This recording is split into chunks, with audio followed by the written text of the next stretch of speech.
I was a 38-year-old college professor, and I taught art, and I had taken a group of students and my wife, and we had gone around Europe, and we had just done a 3-week tour, and this was the next to the last day, and we were in Paris, and at 11 o'clock in the morning I had a perforation of my stomach. When this happened, the pain was the most acute pain I'd ever experienced in my life, and it just dropped me right down to the ground.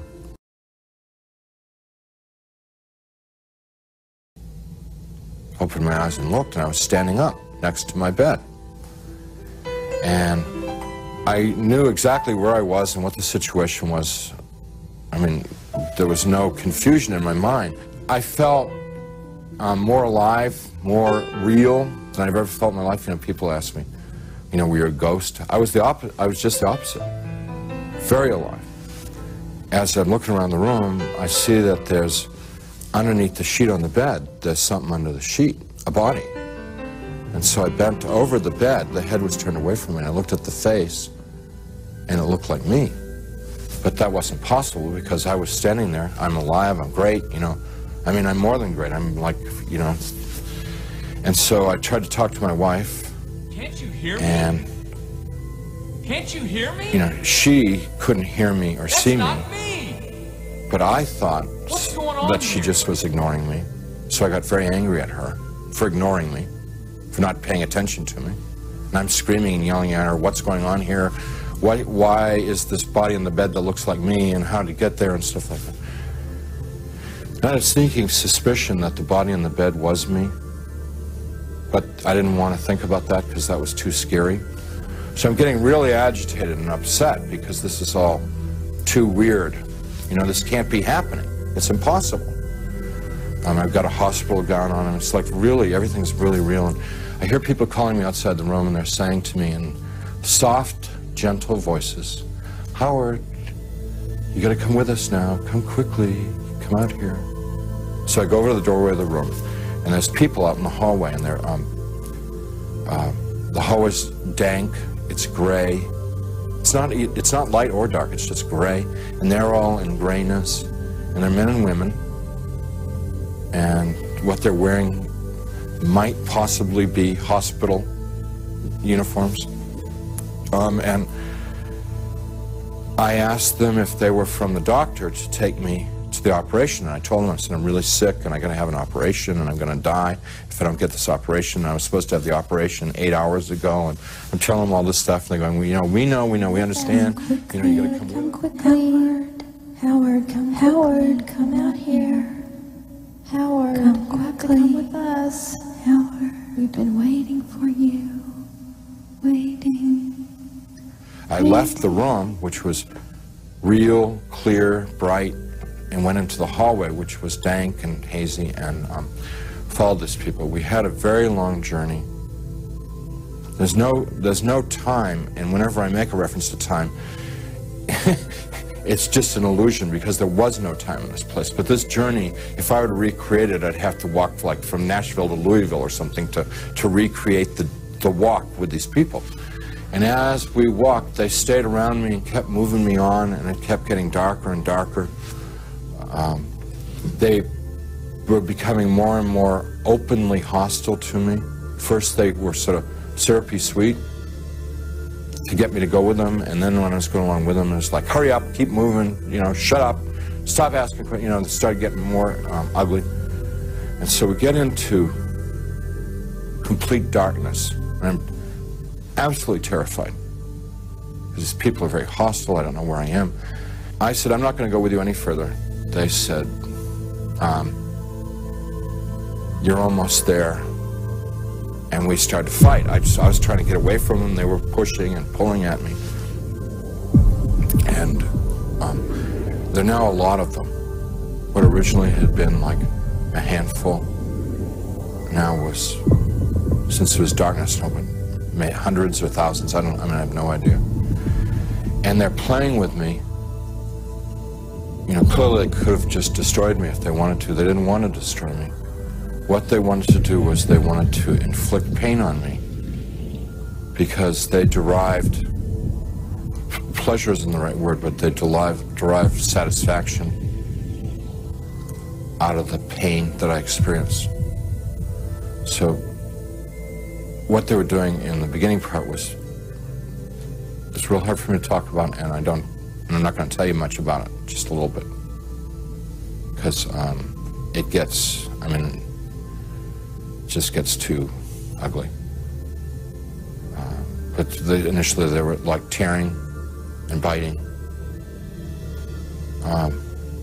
tearing with their fingernails, scratching, gouging, ripping, and then biting.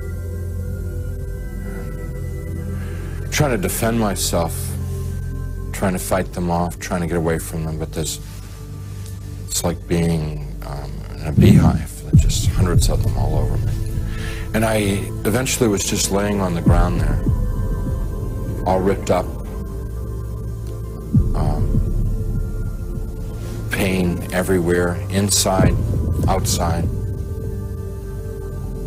and even harder to bear than the physical pain was the emotional pain of what had just happened to me. The utter degradation that I just experienced. I never once felt that it was unjust or wrong. I heard my voice. It wasn't somebody else's voice. It wasn't the voice of God or anything. It was my voice. And I heard it speak, but I didn't speak it. So whether it's the voice of my conscience or, I don't know what it was. It was just, but I distinctly heard my voice say, pray to God. And so I thought to myself, I don't believe in God. Pray to God. And I'm thinking, even if I could pray, I don't know how to pray anymore. I haven't prayed. And at that time, I probably hadn't prayed in 22, 23 years. So I'm thinking, like, when I was a child and we said prayers in Sunday school and we said prayers in church, and what did we say? And I'm trying to think of it, because to me, to pray was to recite something that I'd learned. That's what I thought a prayer was then. So let's say, the Lord is my shepherd. Give us this day our daily bread. My country, 'tis of thee. No, that's not a prayer. That's wrong. Let's see. Yea, though I walk through the valley of the shadow of death, fourscore and 7 years ago, our forefathers. I'm getting all mixed up. I can't remember how to pray. And then the people who were around me, every time I'd like mention God, these people who had attacked me and beaten me, every time I mentioned God, it was as if mentioning God was throwing boiling water on them. They would shriek, they would scream, they would yell, and in worse profanity than anything I've ever heard in this world. The other thing that was happening was that they couldn't bear to be around me talking about God. It was so painful for them to hear about God that they kept backing away, backing away, backing away. And so I had a sense that I could push them away by talking about God. And so I'm trying to remember prayers, and I'm getting all confused and mixed up, and it was just all crazy, and I'm lying there, and eventually I realized that they're gone, and I'm alone. Now, I was alone there for an eternity, and what I mean by that was absolutely no sense of time.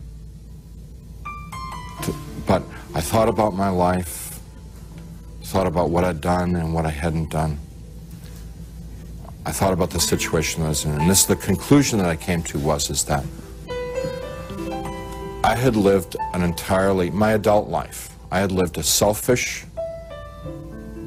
life. My only God in my adult life was myself. I realized that I was something terribly, terribly wrong with my life, and that the people that attacked me were the same kind of people that I was. They were not monsters, they weren't demons. They were people who had missed it. The point of being born and being alive in this world. They had missed it, and they had lived lives of selfishness and cruelty. And now we're in a world where there was nothing else. There was nothing but selfishness and cruelty, and they were doomed to inflict that upon each other and upon themselves, probably forever and ever and ever and ever, without end. And now I was a part of it. And it seemed like, although I didn't want to be there, it seemed like probably the right place for me to be. There was a sense of like, this is what I deserve, because this is what I lived. You can't imagine how emotionally painful that was. So I called out into the darkness, Jesus, please save me. Please, save me. And he came. He came. First, there was a tiny little speck of light in the darkness, and it very rapidly got bright. And the light became so bright that if it were in this world, it would have consumed me. It just would have fried me to a crisp. But it wasn't at all hot or dangerous there. The light just came upon me, and he reached down. He was in this light, and he reached down out of this light and gently started to pick me up. And in his light, I could see that I was gore and filth and wounds all over. And I looked like roadkill. And he's gently putting his hands underneath me and very tenderly picking me up. And as he's touching me, everything just goes away. All the wounds, all the pain, all the dirt, it just kind of like evaporated away. And I'm like whole and healed. And inside, just filled with his love, which I wish I could be more articulate about. It's so frustrating not being able to tell people about it, because, you know, it's the best thing that ever happened to me in my life. I mean, it's like it's the everything. You know, it's the all of life is to know that love. And, you know, I get to it and I just can't describe it. I can't convey it to you. So he's holding me and embracing me, rubbing my back like a father would his son, like a mother would her daughter, just gently rubbing my back. And I'm bawling like a baby, out of happiness. I mean, like the release, you know, having been lost and now been found, having been dead and now brought back to life, you know. And he's carrying me out of there. Up we just go. Out, gone. And we're moving towards a world of light, and I began to have thoughts of tremendous shame that I've been so bad.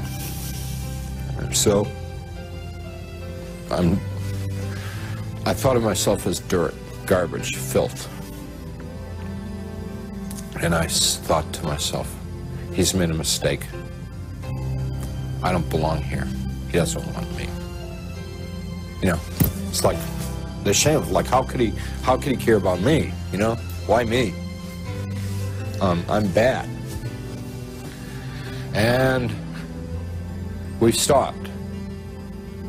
We weren't in hell, we weren't in heaven. We were in between. And we stopped, and he said, we don't make mistakes. You belong here. And we began to converse, and he was talking and telling me things, and he brought over some angels, and we went over my life from beginning to end. And what they wanted to show me in my life was what I had done right and what I had done wrong. And without going through my whole life story, it was real simple, real simple. When I had been a loving, kind person,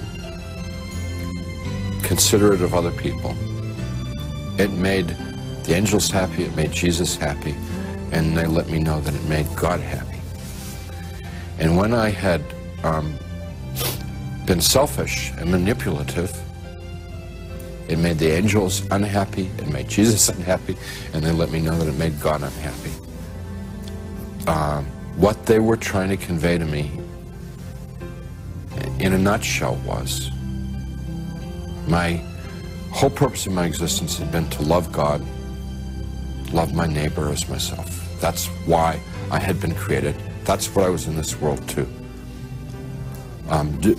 to do and to learn, and I had failed. They told me that I had to come back to this world, and I got real upset because I wanted to go to heaven. What they told me about heaven, it's like the most fun, most interesting. I mean, it's the most wonderful place. I mean, everybody would want to go to heaven, and I wanted to get there. And they said that I wasn't ready, I wasn't fit, that it wasn't my time to go to heaven. It was my time to come back to this world and try and live the way that God wanted me to live, the way God had created me to live in the first place. I told them, Jesus and the angels, that I couldn't live in this world without them. And I said that I would have, my heart would break to send me back to this world, because they'd be there and I'd be here. And they said to me, you don't get it? You don't get it? What is the matter? We were showing you all this, we would explain to you. We've always been there. We always have been there. We've always been with you all this time. And you've never been alone down there.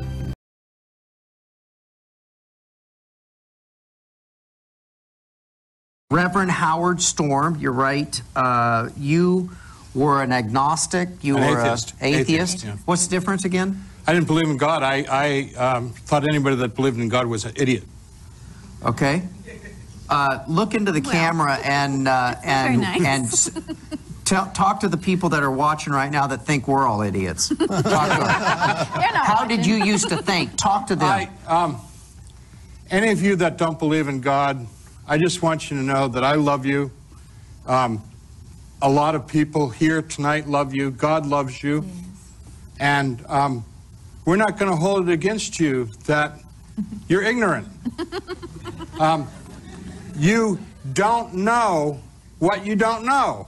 Yeah. And I was a college professor. I was an arrogant son of a gun, to put it mildly. Yeah. I had believed that man was the measure of all things. And brothers and sisters, I'm here to tell you that if you don't believe in God, that doesn't mean you don't have a God. You've got a God. I would go out and I'd give my life for my brothers and sisters if they could come to know how good God is. Okay. But you were just like them. The skeptic that is out there viewing, they've lost their mind completely. There is no afterlife. There is no out-of-body experiences. You were an educated college professor, and then what happened to you? University of California, Berkeley, my alma mater. Come on now. What happened to you? All of a sudden you saw what? At the age of 38 years old, I knew everything. I knew what was right. I knew what was true, and I had a medical emergency. I had started to cut to the chase. I was looking at my body. People were calling me outside the room. And I went to them, and they said that I had to go with them. And the room was security because my wife was there, and my body was there, and my roommate was there. I was thinking, I kept saying to myself, this is crazy. I don't believe in this. It can't be happening. This doesn't happen. This can't be real, except that I knew that it was the realest thing I was experiencing. It's actually, it's hyper-reality. I know it's hard to explain, but it was more real than this is real. And they were saying, come with us, hurry up, we know you. And they took me on a very long journey into an ever-increasing closeness and darkness. Wow. And then I'm getting like really scared. And finally I said, I'm not going with you any further. And with that, they turned on me and we began to fight. Now, if they had, there were a lot of them, hundreds, thousands, I don't know. If they had wanted to annihilate me, I mean, it would have been over in a few minutes, but that is not their interest. What they want is torment. They want pain because they are so devoid of love, so devoid of hope, so devoid of good. There's nothing left in them except pain. Their pain, and they want to inflict that pain on others. And so I got to participate in their festival of pain.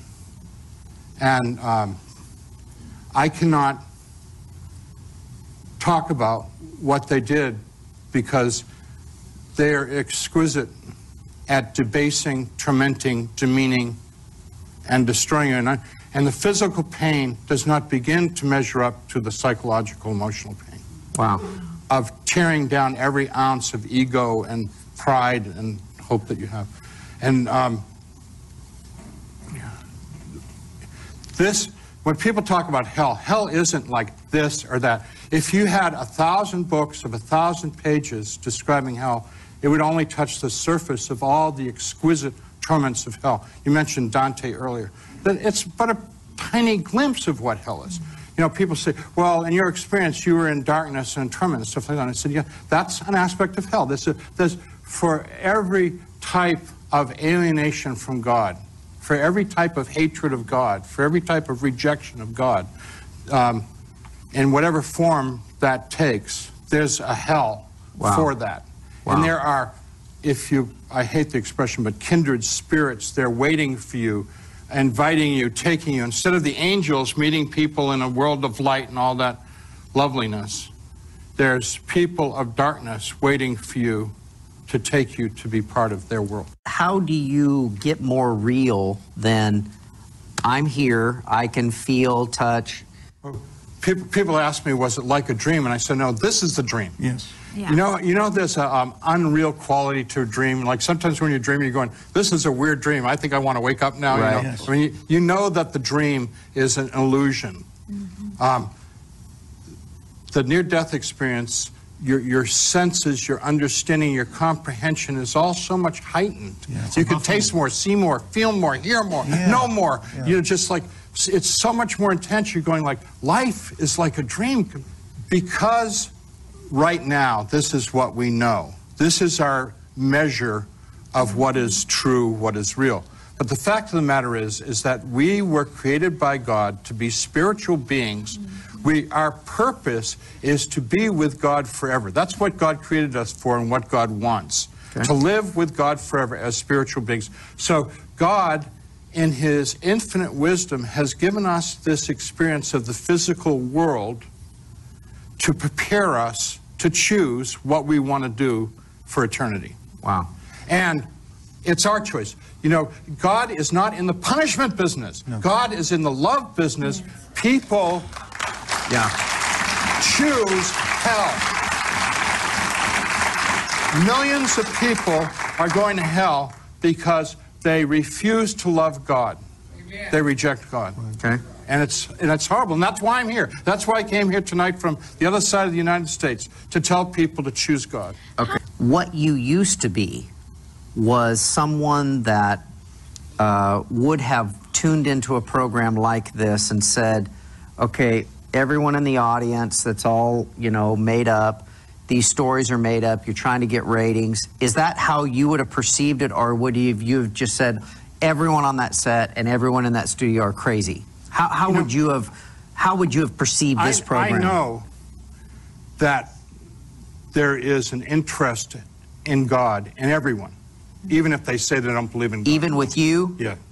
Before the event? And there's a battle going on, raging on inside of them. But I want to say something that in response to this. Remember, don't believe you, don't believe Don, don't believe me, don't believe TBN, don't believe the church. Go to the source. If you go to the source, if you say, Jesus, I need you. I've never believed in you, and I don't know if you're real, but Jesus, I need to know if you're real. Will you come into my life? If you do that, and if you mean it from your heart, and if you sit there and wait, and don't get all frustrated and get impatient and stuff like that, but just say, Jesus, Jesus, please come into my life. I've been a rotten person. And I don't know why you touch a piece of filth like me, but please, Jesus, come into my life, which is what I did. He will come. Yes. You know, it may not be...